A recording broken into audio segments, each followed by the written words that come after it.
Friends, welcome back to the Credit Card Dad YouTube channel. Today, we are going to tackle Chase Inc. business credit cards. There are 4 different card options. We're going to talk about each individual one. I'm going to throw out my 2 cents on what I believe is kind of the best suited for each individual business owner. But before I get started, remember there are going to be offers during the time that I'm making this video that might not be the same if you're looking at this a year down the road or 2 years down the road. These cards might have adjusted, changed.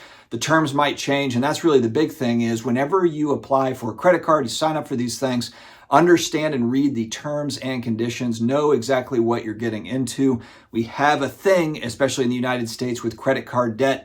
It's not going down is basically what the figures are saying. A lot of people are really kind of getting into some heavy credit card debt, not a good thing at all. Whichever business credit card you pick, you want to make sure you're absolutely responsible, staying on top of these things.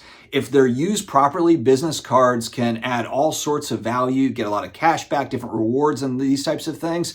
If you get behind on a business credit card, then it's the complete opposite of it. Then the rewards aren't working for you. And that's really the big thing when we're using credit cards. It's the idea of having that security of not using a debit card wherever you're going, but also understanding that, hey, I have got to be responsible with this card, because once you start getting behind on a personal credit card or a business credit card, sometimes it can be difficult to get out of it. All right, so here we go. We are looking at the Chase Inc. Business Premier, Chase Inc. Business Unlimited, Chase Inc. Business Cash, and Chase Inc. Business Preferred. One thing that sticks out at me right off the bat is the Chase Inc. Business Unlimited and the Chase Inc. Business Cash. They don't have annual fees. And they also have 0% intro APR on purchases for the first 12 months. The variable APR afterwards is 17.74% to 23.74%, which is pretty decent. That's kind of industry standard. I mean, you do see a lot of cards that are 19 to 29%. So the interest rate, not bad there, but you do have the 0% intro APR on purchases for the first 12 months if you do qualify. Whereas the Chase Inc. Business Premier and the Chase Inc. Business Preferred, they both have annual fees, $95 for the Chase Inc. Business Preferred and the $195 for the Chase Inc. Business Premier. Now, so both of the Chase Inc. Business Premier and the Preferred, if you're doing a lot of spending and a lot of travel, it seems to me that those are the cards that make the most sense. They have the annual fee, and you're probably thinking like, why would I pay an annual fee?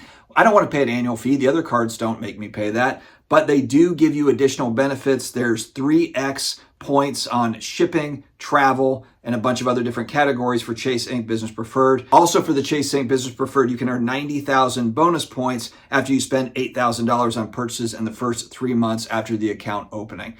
So if you're starting a business, you know you're going to have these upfront costs. You can get quite a bit of points right out of the gate. All of these cards do offer a similar type of offer, but those two, the Chase Inc. Business Premier and the Chase Inc. Business Preferred with the annual fees, they offer the biggest bang for your buck as far as cash back and points if you are going to be spending a lot kind of in the outset of your business over the first 3 months of opening the account, opening this card. Of course, making sure that you're staying on top of it. If we go back to the Chase Inc. Business Premier card, you earn $1,000 bonus cash after you spend $10,000 on purchases in the first 3 months, which is pretty substantial. Now, one thing I noticed for the Chase Inc. Business Cash, I like this card, but the 5% cash back on the first $25,000 spent in combined purchases each account anniversary year, it's only for office supply stores and on internet, cable, and phone services. If you're spending a lot in office supply stores, then maybe that does make a lot of sense, but that's fairly limited there with that 5% cash back.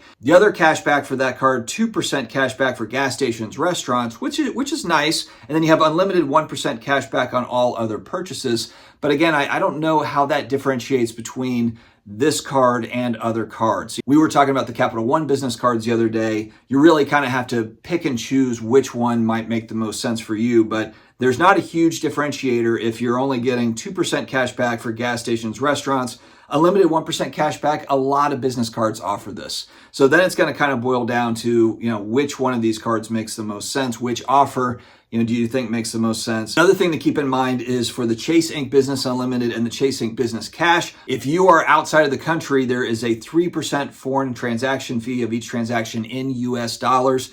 That's not great if you're using the Chase Inc. Business Unlimited and Chase Inc. Business Cash. If you happen to be traveling quite a bit internationally, if you are traveling quite a bit internationally, then just to me, it makes sense to pay the annual fee for either the Chase Inc. Business Preferred or the Chase Inc. Business Premier, because that can add up really quickly. 3% on each foreign transaction can add up pretty quickly. If you are planning to book travel through the Chase travel program, it really looks to me like Chase Inc. Business Preferred. That is going to be the way to go. Current offer says that points are worth 25% more when they are redeemed for travel through Chase Travel. And again, for all these cards, your points don't expire as long as your account stays open. And so to be honest, when we just did this past video going over the Capital One business cards, I really like the Capital One cards in comparison to kind of the lower level Chase Business Inc. cards here. But I do like the Chase Inc. Business Premier and the Chase Inc. Business Preferred. For more of the big spenders doing a lot of travel, you're spending a lot of money building out a business, you're going to have a lot of business expenses.